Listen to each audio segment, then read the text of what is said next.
You see the trees, you see the sky.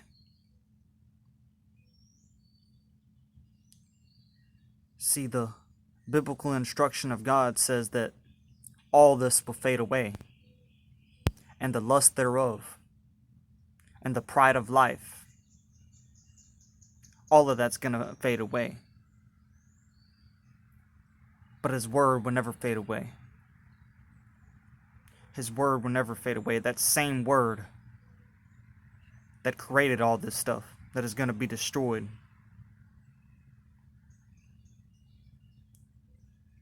This message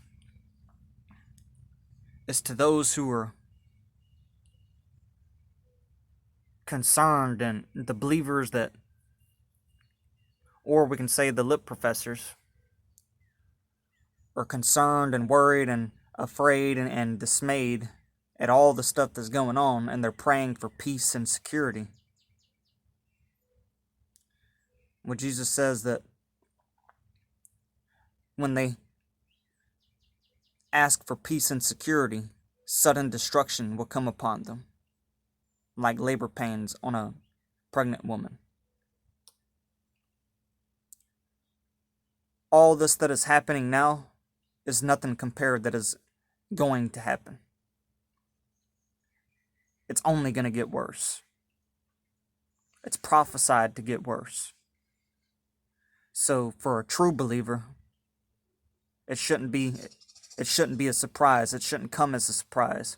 We should already expect all this to happen, because the biblical instruction of God and the prophecies that's been fulfilling itself time and time again has showed us this was going to happen.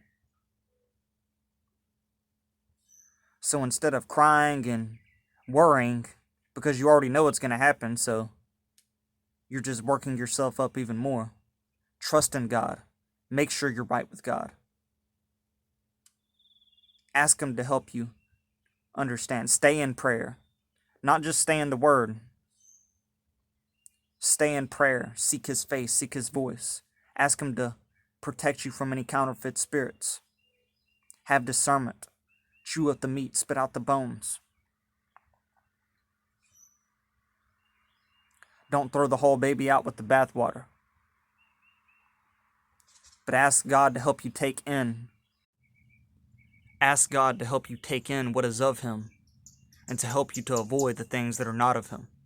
Ask God to help you to grow more in the knowledge and understanding of His biblical instructions. Ask Him to fill you with obedience and the desire to be obedient. Ask Him to take away the desires of the flesh. Ask Him to help you not to walk after the things of the flesh, but after the Spirit. Ask Him to restore you. Ask Him to keep you from the great transgression. Ask God to keep you from willful and premeditated sins. Ask Him to help you to not seek to commit a sin. Ask Him to help you out of that adulterous relationship you're in. Ask Him to help you to be more patient. Ask Him to help you to follow after His will. Ask Him to help you to do His will.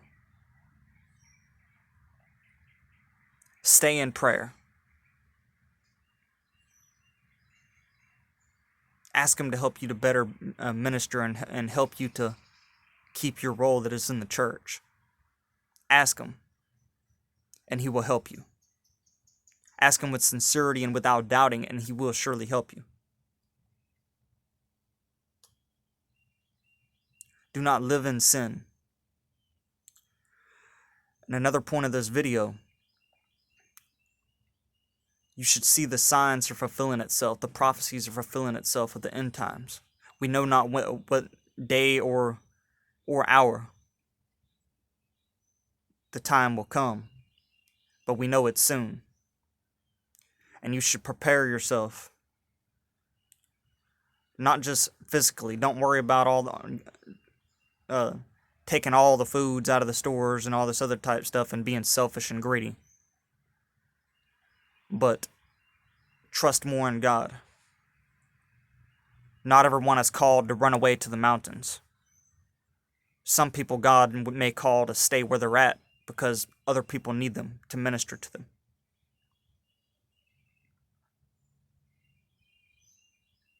Let the Holy Ghost lead you. Let the Spirit of God lead you unto all truth.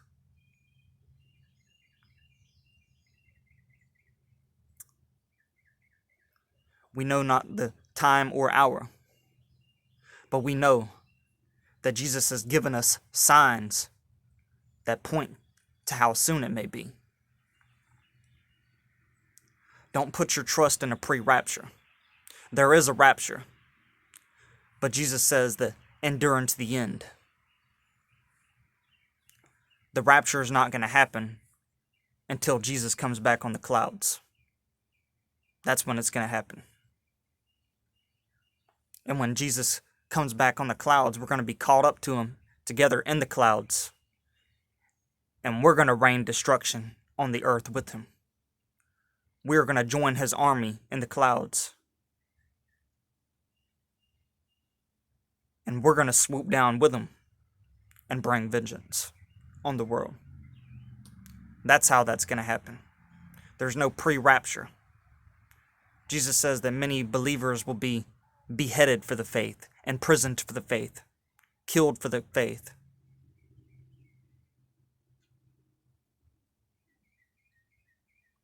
Possibly tortured for the faith.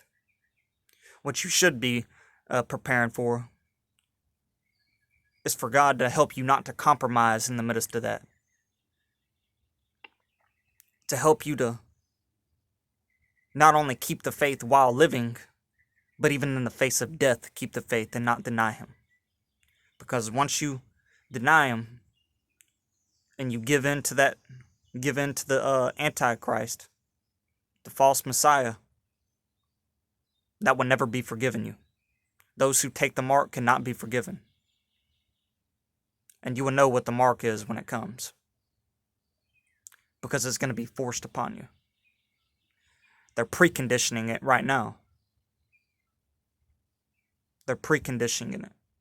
The vaccine is not the mark.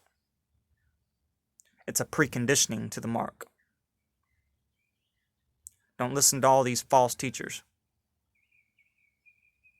Go in peace, brothers and sisters.